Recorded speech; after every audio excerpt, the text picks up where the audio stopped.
What's up, guys? Mike here from One Shot Defense. Just gonna talk a little bit about grip today.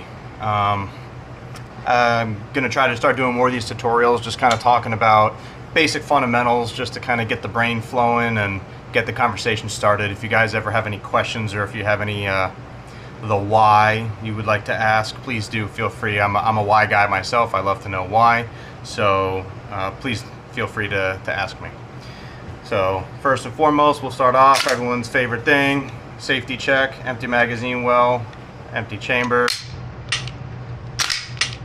Alright, so this is a Glock 45 build I did with a Nomad Defense frame. Has a Radian Ramjet afterburner on it, Holosun optic, and then a TLR HL, TLR1 HL on it. Oh, also has the Glock performance trigger. I love these things so far. Changed from the Timney triggers. I liked them, but the Glock performance trigger seems to be right on point as far as reset and so on, but we can talk about that another time. I'm here to talk about grip on a handgun. So a lot of people have their own way of doing it. A lot of people's hands are different, the size of the grip, the type of weapon, all that good stuff comes into play. So I just want to touch on how I grip a pistol and some of the methodology and thought process that goes into gripping a pistol. So first and foremost, what I want you guys to understand in my thought process is I believe that the recoil is energy, and energy flows like water. All right, so if you can think about it in that sense, energy and water both look to escape the path of least resistance. So if you leave gaps in your grip anywhere on the weapon, energy will dissipate, and we'll talk about what I mean by that. But first and foremost, right-handed shooter works same for the left-handed shooters, but I'm right-handed, so I'll speak to that. But I'm going to grip as high up on the tang as humanly possible, all the way to the top. I do not want to have any gapping here on the tang of the pistol. I want to be all the way up as high as I can get it. Wrap 3 fingers underneath, leaving my index finger along the frame of the weapon. And basically what holds this in place, if I was going to shoot one-handed, is just going to be this thumb knuckle. The thumb knuckle is actually what holds this. So your thumb can be up, kind of doesn't do a whole lot, or you can press it into the frame of the weapon, but as long as your knuckle is behind on the left side of the frame, you're going to be able to control the recoil. So if I were to shoot one-handed, what is my recoil impulse going to look like? It's the same for all shooters, and that is going to be up and to the left. Up and to the left every single time. And why is that? And the answer, in my opinion, is all of your muscle mass, your structure, your bones is on the right side of the pistol. So if the right side of the pistol has the most mass on it, it's going to go the path of least resistance, which is basically this left side. So everything is going to go up and to the left. And I can prove that if you utilize the pistol in your left hand. The recoil impulse is what? The same but opposite. It is up and to the right, because again, structure, muscle mass, bones, everything is on the left side of the pistol. So when I fire this, it's going to go up and to the right. So now that we understand that if I hold the gun one-handed, it goes up and to the opposite direction where there's muscle mass, my goal should be to put the same amount of muscle mass and bone structure on both sides of the pistol.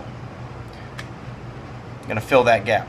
Contrary to what people have been told over the past and years ago, is your grip strength is not actually here. It's not a push-pull method trying to find the perfect equilibrium. That's not a thing anymore. Your actual grip strength comes primarily from your support hand, but is also in the pancaking of the pistol, meaning I'm giving pressure inboard, both from the left and the right side. Okay, that's going to be primarily where your structure comes from. So with that being said, you have this empty space here on the left side of the pistol. My goal should be to fill that with my support hand. I want the padded big thumb muscle grip part pressed against, it's also known as the palm, palm of your hand, pressed along the left side of the pistol, and I want that flat and flush against the pistol. Some people take their right hand thumb and they put it and they get their left hand over top of it, and I don't know if you could see it, but it creates a gap. What do you think is going to escape that gap? The energy. So you might find that your tendency is to shoot left, low and left, or high and left, depending upon a couple different factors, but to the left nonetheless, because the energy is escaping to the left. So if I can press my palm flat and flush against the frame of the pistol, I wrap my bottom 4 fingers underneath the trigger guard. There's an important aspect here of the trigger guard with this index finger being in contact with the under part of the trigger guard. We'll talk about that here in a second. But finally, I take my right hand thumb and I just lay it flat over top of my left hand. Obviously what you don't want is your left hand thumb behind the slide. You'll get slide bit, and you only do that once, hopefully. But this thumb, I like to point at my target just like I do my right hand thumb. So I point it and lay them flush along the pistol. Now, here's kind of an epiphany I've had relatively recently in talking about the different types of leverage that you have. So first and foremost, remember how I told you that the pressure should come from pushing inboard on both sides. So imagine taking a jug of water and pouring it out, or your favorite beverage and dumping it out. If I can take both hands and squeeze inboard pressure just slightly, you can see the slight inboard pressure on both sides. If I do that with my pistol, I should get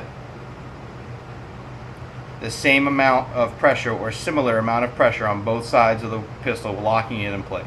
Okay, so if you do it properly, you're going to have the same amount of tension on the right side and the same amount of tension on the left side.